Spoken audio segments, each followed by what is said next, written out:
Hi, we're now coming to the end of this series. I've enjoyed doing it because it helps me to kind of, go back through things that have happened. And like anybody who presents something, we get more out of it than you, the listener, although you'll get what you get. But in terms of thinking about it all, it keeps me focused on really what's important. And so, in conclusion, I'm really going to, stress some of the things that I think are important for us to be aware of. And so, we'll be tapping into some of those things. Firstly, I need to say who needs to be on the high ground. And the high ground is a place the Creator created in order that we would then have a connection with Him. And if we use the word Him for the Creator. And we need to know that. It's not a religious issue. It's just our spirit just so longs to connect with the person from whom they came from. It is just so important. And so I leave that with you as saying that has been such an important help for me in my journey. And there are things that happen that I've learned, and one of them is because of my spiritual journey, the Bible has become a very important part about that, and talking about Jesus and what He has done and things like that. It became very, very relevant for me that when Jesus said, and His Father said, I will never leave you nor forsake you, has been one of the most incredibly freeing things that whenever I get to a place of doubt or stress or things being totally out of control, I can go to this place where I know that no matter what's happening, He will not forsake me. I can tell you briefly about my next encounter that I remember happening, and I won't go into the long detail, but I will go into the fact that I prayed for a baby because I was led to pray for a baby, and my daughter had a baby, and that child was quite incredible. And so when he was 2, he then said to his mum, Pop prayed for me to come. Now, nobody knew that I'd done any praying at all. And she said, how do you know? He said, I just know. And so that was one of the first really incredible things that he said. And then when he was 6, I was taking him home one night. And on taking him home, he said, Pop, when I was a baby, I had a dream. I said, okay. He said, in the dream, God spoke to me and said, I've sent you to your pop so he would know what it was like to be loved. Now that rattled the socks off me. But in retrospect, it has been one of those personal encounters that have meant so much to validating that when Jesus said and God said, I will never leave you nor forsake you, plonk, there is evidence for me personally. And so I don't need any other evidence, my own experience. And you will find yourself, as you go down this honest pathway, that you will have these kind of encounters which will be personal. And so it was freeing for me. I don't need to put pressure on my wife or my friends to be something they can't be. They're all wounded and they're all in their different stages, because I've got a place where I go who will always be there, 24 hours a day, night and day. The other part of it all that I think was important is just to kind of stress to you, when I went from where I was in medicine into delivering babies, I loved delivering babies, and over a long period of time I probably delivered several thousand babies. I got husbands involved in the birthing process, and all those sorts of things happened back in the 70s.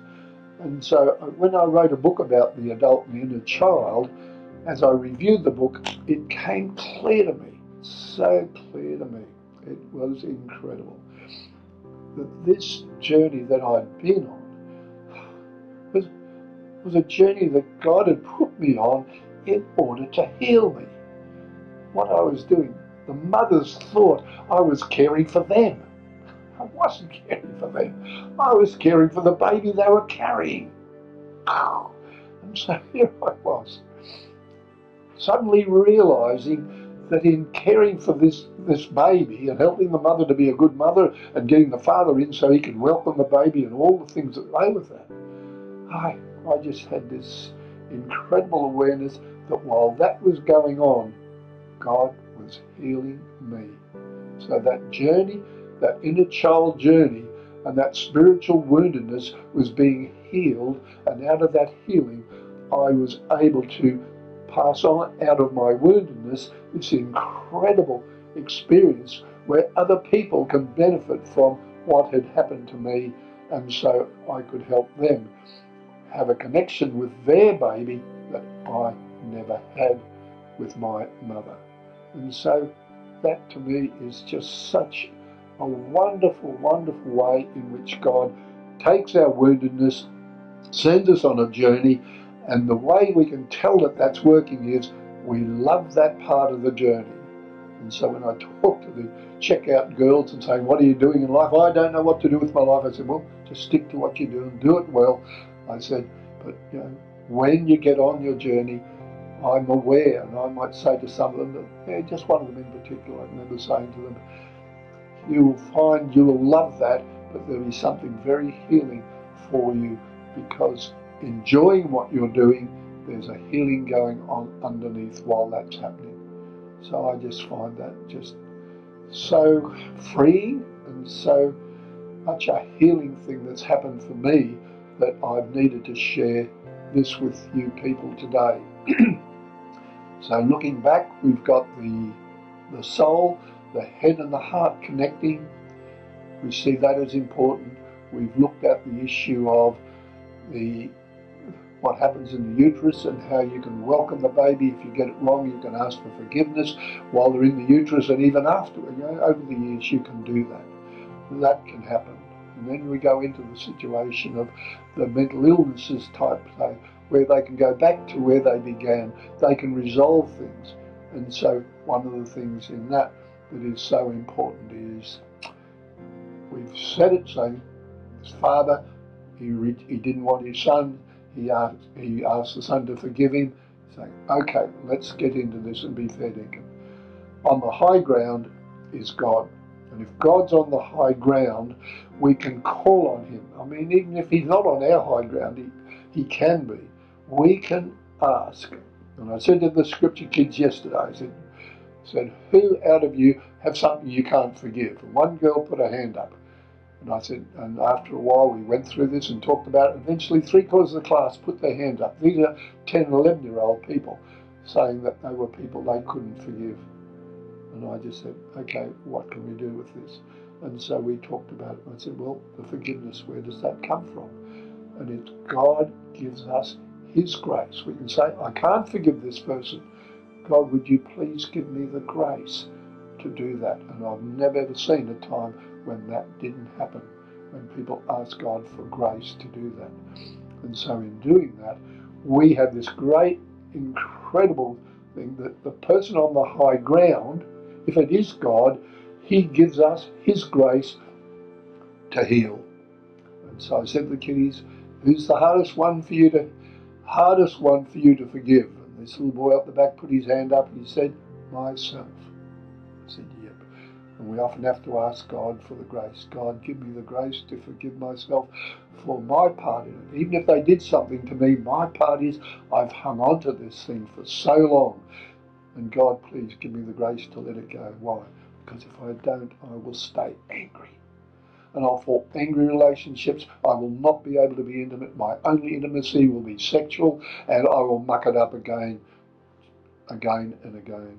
So you can just see this whole issue of unconditional love is an essence that is so important. We need to go back to this time when I said, hey, the loving adult was going to listen to the inner child. Where did he get his love from? It's unconditional. And there's a thing that we say. I can talk about the Creator, I can talk about God, but if I was saying what is his total essence, it is unconditional love. And that's who he is. So if he's on the high ground, then unconditional love is potentially able to rise up from our healing spirit to become a healing process in our soul, so that our head and our heart begin to become healed and become whole, and they can become loving. It's a process. It isn't like, hey, we do it and it's all done and dusted. It's something we do daily. And so I just share with you those kind of insights, that this high ground is important. Those people who go down the path of these mental illnesses, they can track back and they can be healed, and they don't need the band-aids. And the band-aids can be so, so destructive. So I'm just saying to you through all this that unless we address and place in an important part of our being, our spirit, and allow our spirit to go on its healing journey that God wants us to be on. Why? Because he wants to do things in us and through us. He chooses to do that. God can do it on his own. I know he can do it on his own, but he chooses to involve us in the process. And so our needing him is part and parcel of our beginning to connect with him initially. And then out of his response to that, we know he's a person we can trust. And so that's just so, so good. But the world we live in continues to make it difficult. And so we need to know that there's a part of us, no matter how well we get this act together, there's a part of us that will always want to be in charge and will want to claim that we've done it. And we need to be able to say, hey, that part of me, that self part of me, you need to go. And the thing that I find so wonderful in it all is the issue of abandonment is something that happens only at the end of this era we live. We live in an era of grace. And when this era is over, then and only then is abandonment a real issue. Up until then, we've got this reversible thing. And it happened, and I'll give you a bit of an example, that God's chosen people were the Jewish people. And so the Jewish people, over a period of time, they would abandon, they would just move away from God and say, why have you forsaken me? They would go off, and God would feel forsaken, and God would move away from them, and terrible things would happen to them as a result, and then they would come back. So each time that happened, it was reversible, and at no time in it all is it ever an issue of abandonment. But there is a time when grace is over, and there'll be a time when abandonment will be a real issue for us, where we will be disconnected from God from all time. But that is another era. That is an era of judgment, and that's all fairly heavy stuff. But I'm just saying, abandonment is not here for us now. Forsaken is, and it can always be reversed while ever people are here. So I hope you've found this enlightening and helpful. I've enjoyed presenting it, and I just hope that it will help you on your journey, where you may know that you will never ever be forsaken if God and the Creator are on your high ground. Thank you.